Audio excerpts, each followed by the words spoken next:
Here's where I'm gonna start derailing from the course a little bit because, yeah, obviously Taiwan, like, he's gonna go through a lot of derivations and stuff for concrete, but a lot of it's gonna fly over your head. So if you're watching lectures and stuff, it's gonna go into lots of detail, which is great. But I'm gonna filter it down to the most important stuff, so that you get the most out of this course. So, yeah, this week the topics which will be covered is I'll cover the load paths portion, which I didn't get around to in the design of reinforced concrete. And then we're going to talk about flexure. We're going to start talking about flexure. So if you missed the yap last week, I briefly spoke about flexure. It's just bending. So it's concrete and bending. And we're focusing on beams, which are like the horizontal members essentially in structures. Here I've got Minecraft up. So this is a good way to visualize how these systems will work. So there's like slabs, there's slabs, columns, and beams. So this is a one-way slab system. And I'm gonna show you guys which parts I'm gonna be referring to regarding that. So the first thing to note is that this top 2D kind of shape on the surface is called a slab. Thank you very much. And specifically, this one's a one-way slab where the loads split off.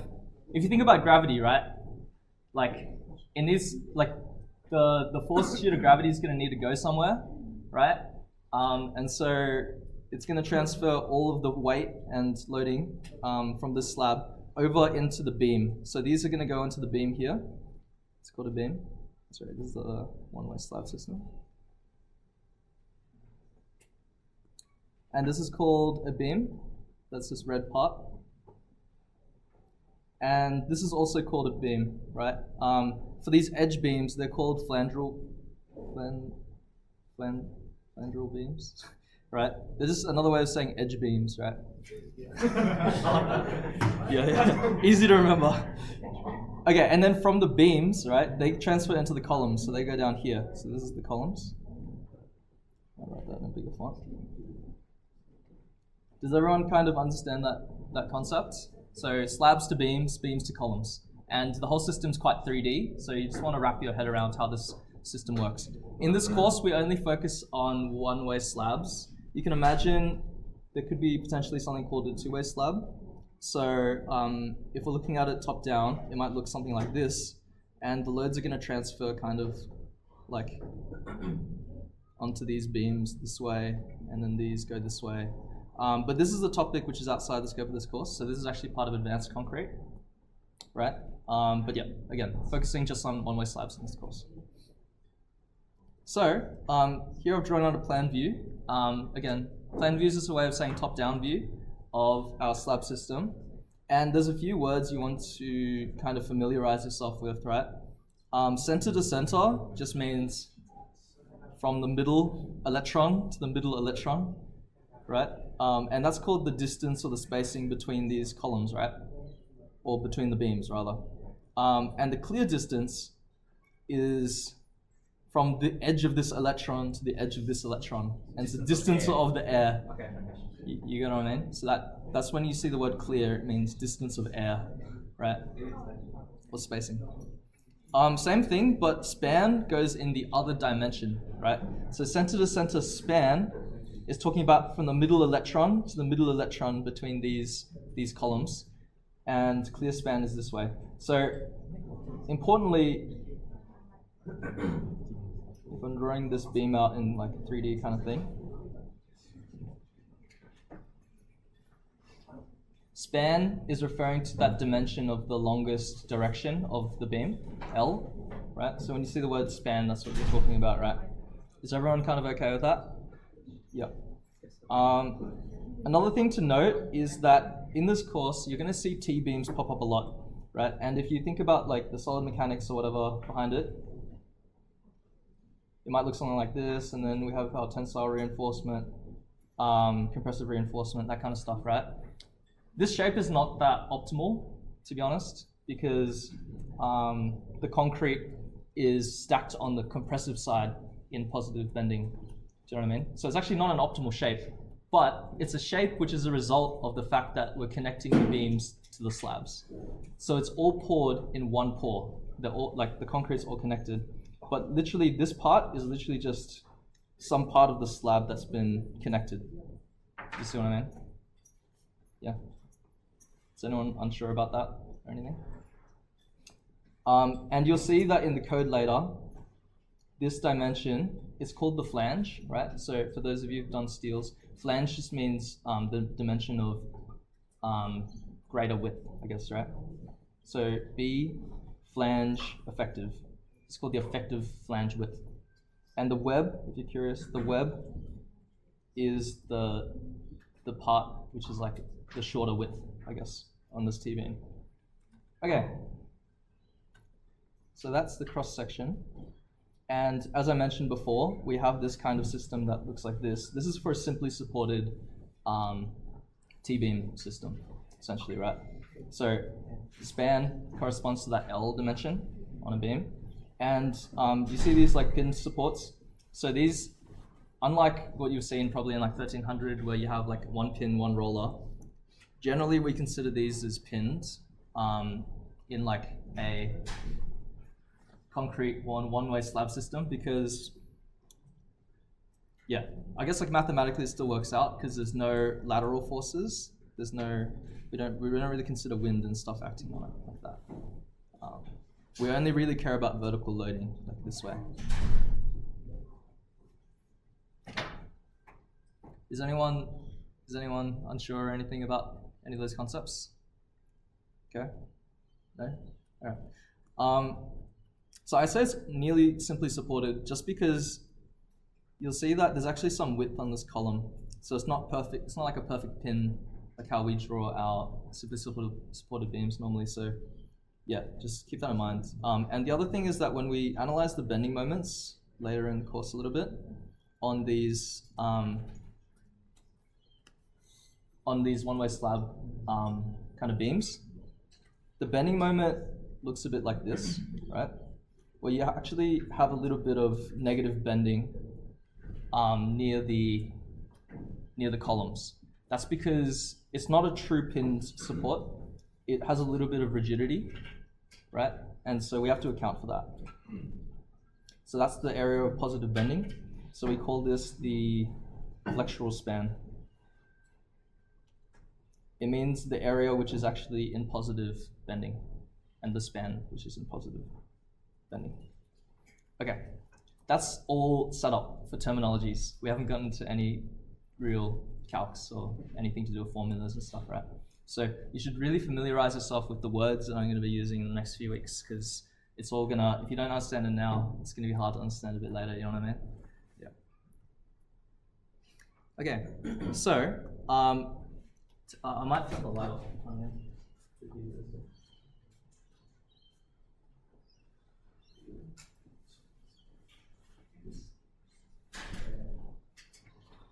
Okay, everyone see that?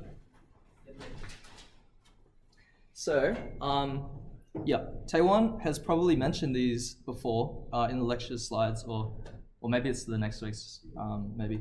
But concrete in flexure, you're thinking about it as if there's an increasing bending moment acting on this beam that we're looking at, right? And the tensile stresses are going to increase and then keep increasing and stuff like that. And so, because we know how concrete behaves, where it cracks from the tensile side, our cross-section is going to change over time with an increased amount of bending happening on it, right? So you're going to see there's 3 significant stages we have to account for. There's the uncracked stage where we have absolutely no cracking happening on it so far. And then the moment it cracks, right, we actually call that the cracking moment. So that's MCR, right? So I've almost made like a timeline to do with the moment capacity, like linearly going left and right here, yeah. And then lastly, we have this, and it's called the ultimate moment. Oh, sorry, it's called the ultimate stage. And you can't analyze the structure past that point. It's completely fucked. So I remember doing this course last year with Yusra, and we would be stuck in the library, I think, studying for the finals, and we'd just start saying random shit.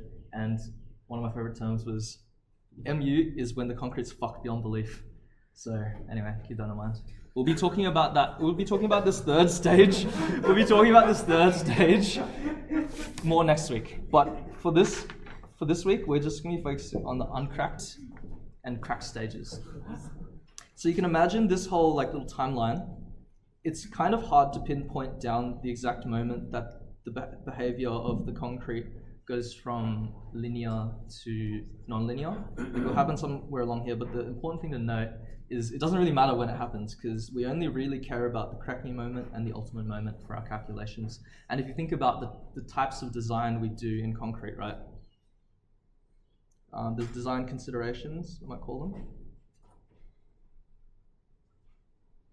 There's essentially three: strength design, there's serviceability,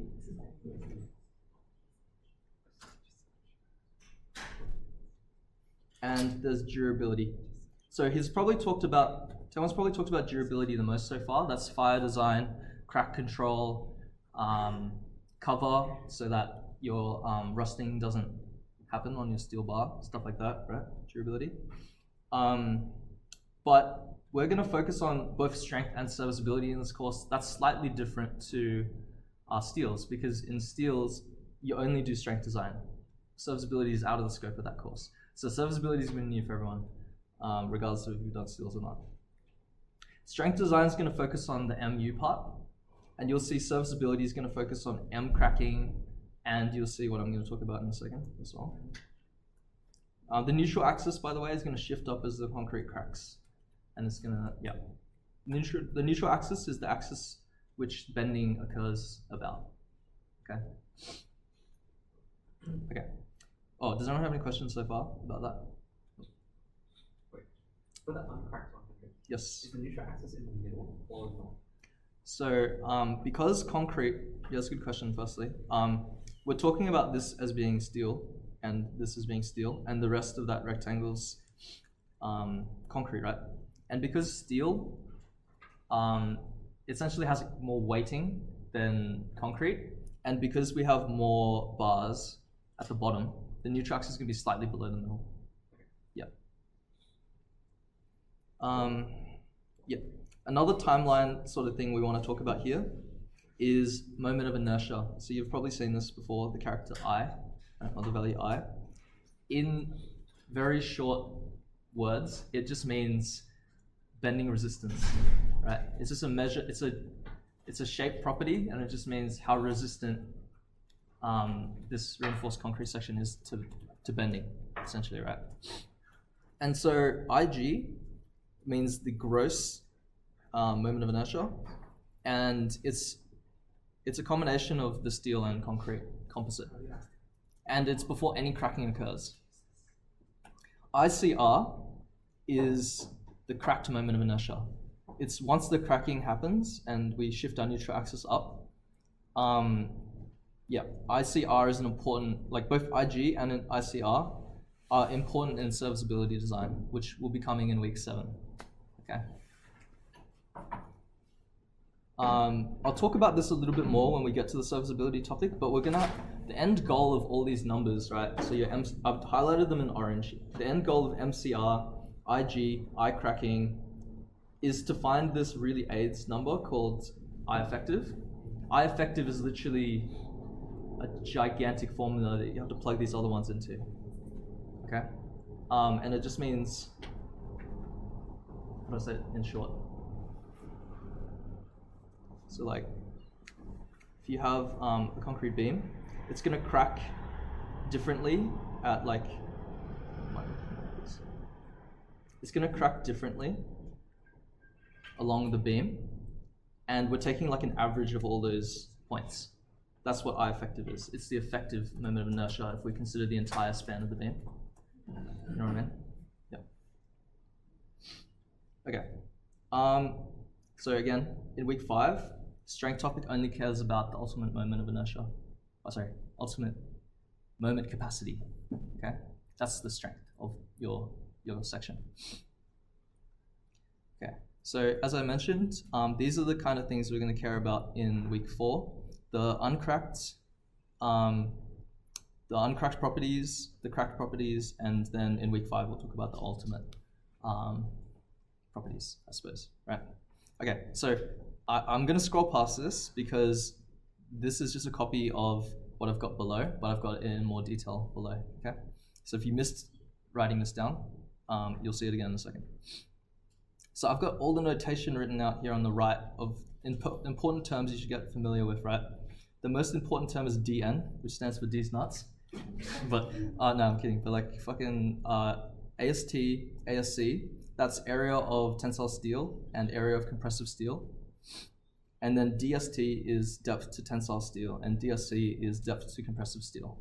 Okay, so I highlighted in blue because these are all steel properties. Okay, generally you have one layer of compressive steel and one layer of tensile steel, but this can change, and you can see more complicated examples as they introduce more layers. But for now, we just can call this compressive steel, tensile steel. Yep, DN is what we're actually looking for, right? And that's the depth to the neutral axis. Again, the neutral axis is the axis which it bends about, the beam bends about. And if you want a more mathematical definition, it's the point of zero strain. See right here? So I'm mapping a strain against the depth, right? So at the very top fiber, this is the strain. At the very bottom fiber, this is the strain, right? And here is the stress versus depth, right? And something you might notice is that this stress distribution is all linear, right? So does anyone want to guess at why it's all linear so far? Lucky? May I go to the bathroom? No. Okay. Basically, the concrete hasn't cracked yet. Remember, we're at the uncracked stage. So none of this is gonna, how do I say it? It's just gonna behave as an elastic material for the moment, right? Both in the compressive side and the tensile side. So that's all good for now, essentially. The values that we're gonna be calculating is gonna be like AG, IG, these kind of things. I highlighted them in purple because they're gonna be kind of composite properties, right? Yep, does anyone have any questions about this so far? Because now I'm going to show you the methods you're going to need to know in order to calculate DN and other important values.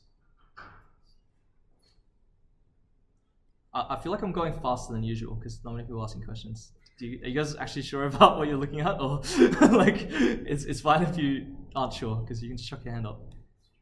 Yeah. Okay. There's no dumb questions unless Dom asks it. Okay. All right. So modular ratio method, right? Have you guys heard about this yet in the lectures?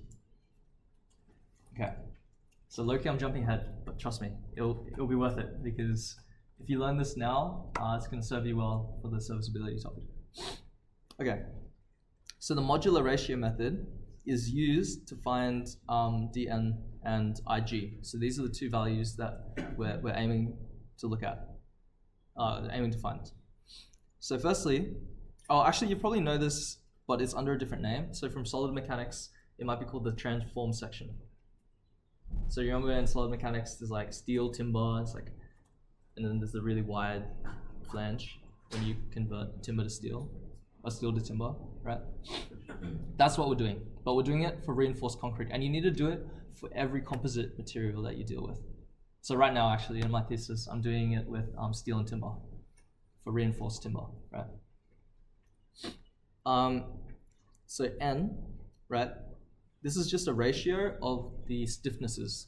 So elastic modulus is another way of saying stiffness, right? Material stiffness. So yeah, we do it by taking the elastic modulus of steel and dividing it by the elastic modulus of concrete. And if you get a number that's a decimal, you fucked up because you did it in the wrong order. So you're looking for a number that's approximately 7. That's a sanity check because I've made that mistake before, getting the formula flipped around. Okay. I guess an important thing to note is that throughout this entire course, this should be a pretty familiar number, right? The elastic modulus of steel being 200. 200,000 MPa. That doesn't really change, but this number changes because the elastic modulus of concrete changes, right? So what's it a function of, do you reckon? Does anyone want to take a stab at it? Sorry. Fuck, probably, but I don't even know that. Like, I'm not talking about the chemistry and shit. I'm talking about like, yeah, it's about the compressive strength. So we usually define concrete based on like compressive strength in terms of how strong we want our concrete to be, and it'll have an associated EC value. So there'll be a table that you'll want to have on hand, or usually if they don't tell you in the question straight out what EC is, there's some table that says like FC in one of the columns, and it'll say a bunch of other shit, and then EC, there's like a corresponding, so if it says like 32, there'll be some corresponding EC to it. And that's the value you're gonna plug in for N, right? So N's just a ratio, that's the simple part, but applying it's the difficult part, right? Okay, so we've run through step 1, essentially. That's the first one done. So next we have to draw the transform section, which I've drawn here. It looks something like this. And conventionally we set the y-axis coordinate system to start from the compressive side. So for a simply supported beam, that's top down, but and we use the word depth of neutral axis, right, to get to the neutral axis, like here, right? But what's an example of when a beam will have compression on the other side? Such as when? When is it? When it's continuous? Like Yes. So which part of a continuous beam? the center or wherever the pin joint hold it up. Yes. So for this continuous beam, there's a hogging moment, which is the negative moment here. So if we're designing for that section specifically, right, like here, if we're designing for that section specifically, the cross section is going to look like this.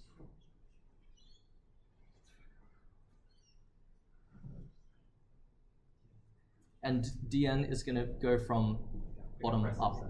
It's always from the compressive side. So keep that in mind. It's really weird because in my head, depth means like top down. Like you think about like sea level, like how far below the sea level. But there are cases where you go bottom up, right? Okay. So anyway, I've set my y-axis starting from there. Okay. The next thing you have to do is calculate the depth of the neutral axis, but I haven't really explained fully what we're doing with the transform section, right? So here I've highlighted that we've kind of stretched the steel out to be next to the concrete, right? So what might look a bit unusual to you is that we use that modular ratio number, so let's say it's 7, right? But then we subtract 1 from it. So why do you reckon we subtract 1 from it? So I'm actually going to demonstrate this on the board because I'm running out of space. Okay, essentially what you do is, let's say this is our section, right? We want it all to be concrete, right? We want to turn all the steel into concrete. So firstly, we have to patch up these holes and replace it with concrete, right? So we get rid of that. And then we stretch it out on either sides, right? For example. But plugging in those holes with concrete turns out to,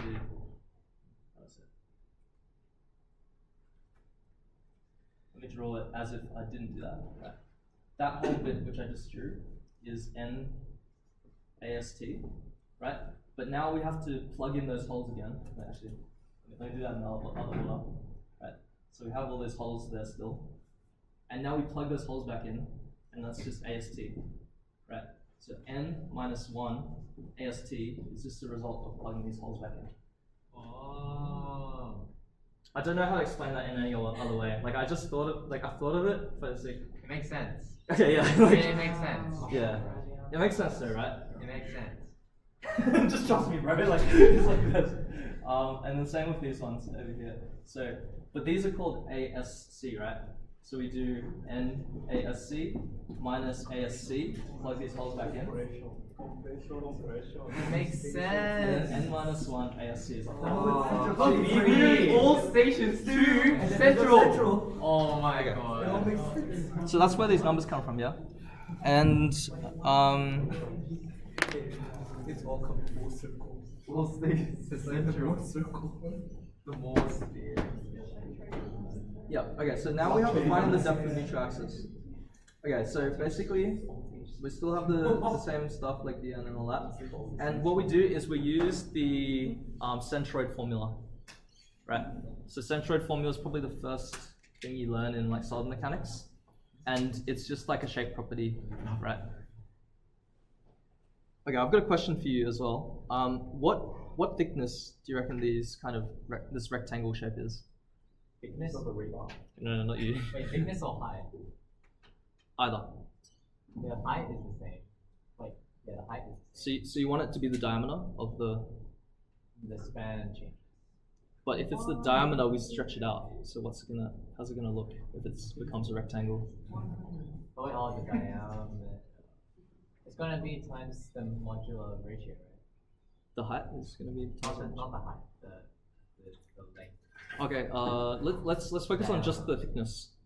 What thickness are we gonna need to consider this shape as? Yes, yeah, this thickness, right?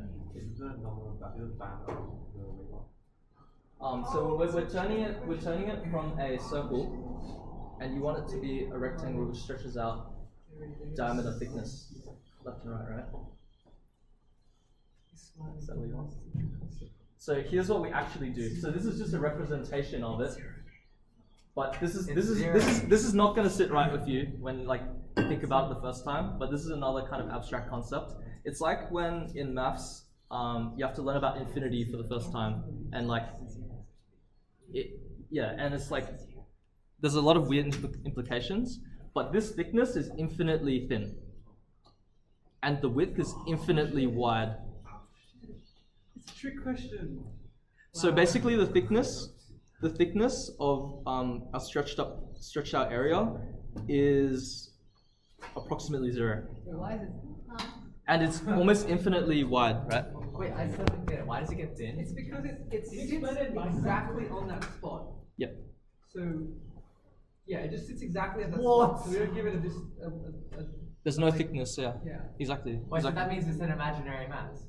It exists, but to simplify, instead of doing an integral to find the middle, we just pretend it's right in the middle. Exactly. Always. Exactly. So like the center of the rebar. The center of the Yes. rebar is the whole. So it has a position. It has the area which you'd expect it to have, which is a function of the modular ratio. Yeah. But it's not. It doesn't have any thickness. So in terms of finding the dn, that doesn't actually change anything, because you would just consider the position and the area, which isn't a weird concept. But when you try to calculate IG, Always calculate it through right? center, right? What's the formula for the IG of a rectangle? Instead of like calculating The moment of inertia instead of plus the spreading it out area across times the whole the thing, distance squared. you just You're spread right, it across but what's the center. moment? What's the base number? What's the moment of inertia part? It's like not purely correct. Because the What's this rebar one? is so thin relative to the rest of the thing, it doesn't. Isn't that just like for that little part? Let's just say focus on just the rectangle, which is the concrete right now. Then BD cubes over 12. Yes. So that's the moment of inertia part. Wait. Sorry guys. Just stay with me for a bit, alright? So that's what we consider the rectangle to be. But let's apply that same logic to this infinitely thin, stretched out, like replacement for our steel. What's this value? 0. 0. So the depth is 0. Yeah. So this part, we literally only consider the rectangle, which represents that concrete, but we don't need to add in these values again. It's negligible, yeah. It's so infinitely thin. But we do need to consider the moment of inertia caused by the parallel axis theorem shift due to these steel bars which have become concrete. So that shift still very much matters, and the area of that rebar after the modular ratio has been applied, right? But is area 0? Area is not 0. Area is n minus 1 multiplied by the area of before it's transformed. Oh, I see. Area is not 0, but depth is 0. Like that thickness is 0 of that rectangular shape. Yes. Okay. Yes. I guess it makes sense. So it's like a 2D. It's a 2D shape. I'll trust you on that one. It's almost like a 1D. It's literally It's one just a D. simplification. You can think of it as a 2D object. Yeah. But to simplify the calculations, it has a distance of 0. A depth of Oh, 0.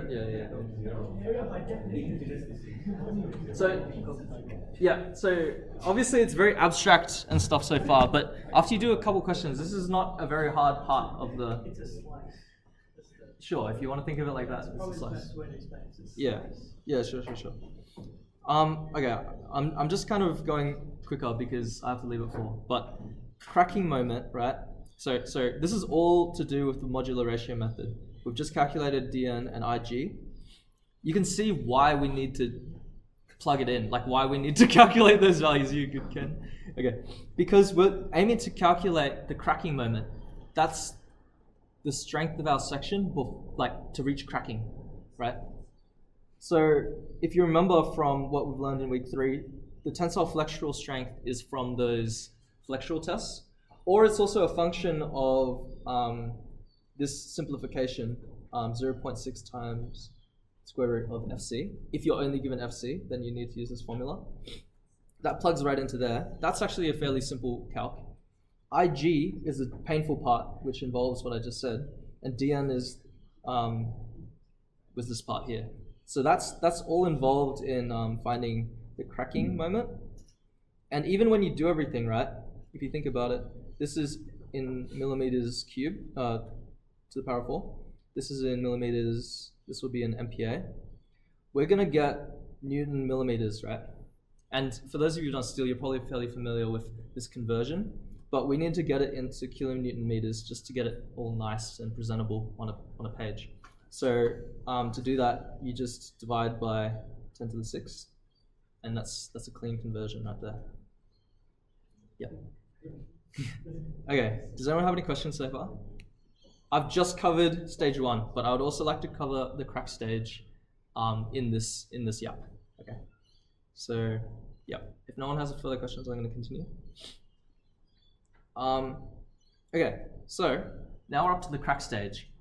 So in the crack stage, we have a rule that any concrete on the tension side of the neutral axis has 0 strength and area now. But this only applies from this point onwards and into stage 3 as well. So this rule doesn't apply in our previous stage where, do you remember how I said that we have some strength in the, or some stress rather, yeah, in the tension side. So now we're cracked, and then we have to calculate the ICR, which is the cracked moment of inertia, and all the other terms are pretty much the same. So the depth to the neutral axis, the depth to the tensile steel, the depth to the compressive steel, all the other terms are the same essentially, right? So we actually continue using the modular ratio method. So you'll see that the modular ratios method is applied to find dn for both stage 1 and stage 2. But what's different about this now? There's no -1. Why is that? Because it's no concrete. There's no holes to plug in. Since there's no holes to plug in, you don't have to subtract this number to fill it back in. So we just have it as simply the modular ratio multiplied by the area. Right. Makes sense. And it's the same process essentially. The only thing I would, the only thing I want to point out as well is that when you're calculating dn, it's not going to be a nice number anymore. So if I look back over here at dn, it's simply the, what do you call it? Centroid formula in the y direction, right? And you're just going to end up with a nice number. Basically, that's linear, so you can easily solve for dn. But Now, the concrete depth here, this portion of the rectangle, it's going to be quadratic, right? Because the area is going to be, the area is a function of dn, right? So in that whole, actually this part here, this part and this part, it's all going to be a function of dn as well. So I hope you remember your quadratic formula, essentially. The second way that you can do it, and to be honest with you, I wouldn't recommend this way, just because, I don't know, I feel like the first method is quite simple, but you can do it this way if you like.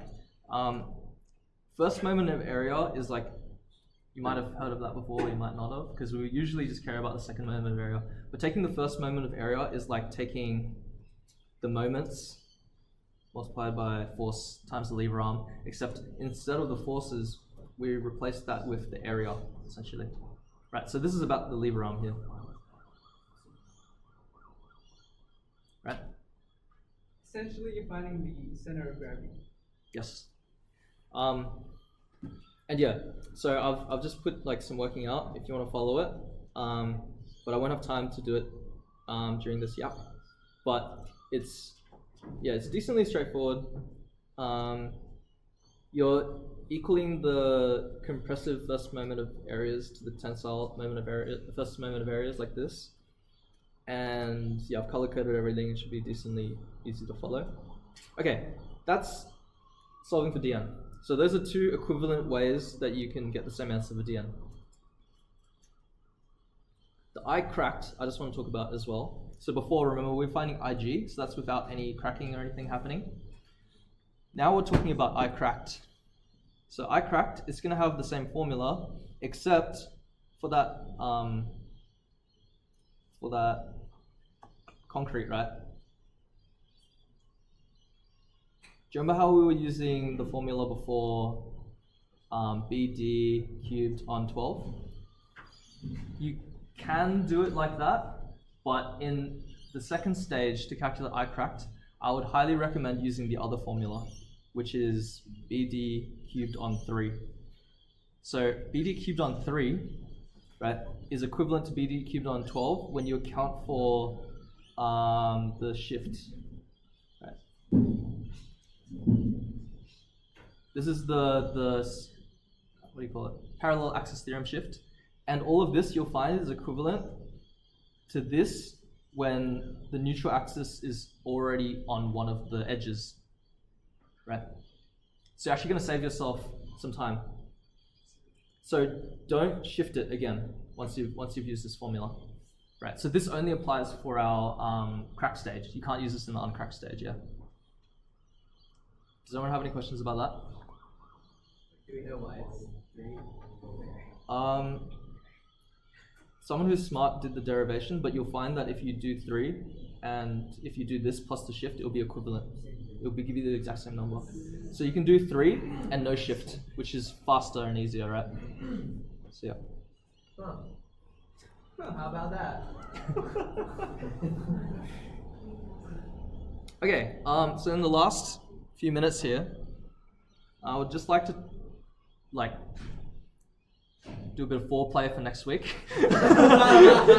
basically, and warm you up to what we need to do to calculate the stage 3 stuff. Because stage 3 is going to take a whole yap session of it, like, just by itself. Because there's a lot of steps involved just to find mu, right? So firstly, our first assumption is that compressive forces are equal to the tensile forces within our stress distribution, right? So you're going to find out that our stress distribution, actually I might draw it to the left of the forces. Stress distribution, aka stress mapped out against the depth. It's going to look something like this for concrete. That's the concrete part. The steel, oh, sorry.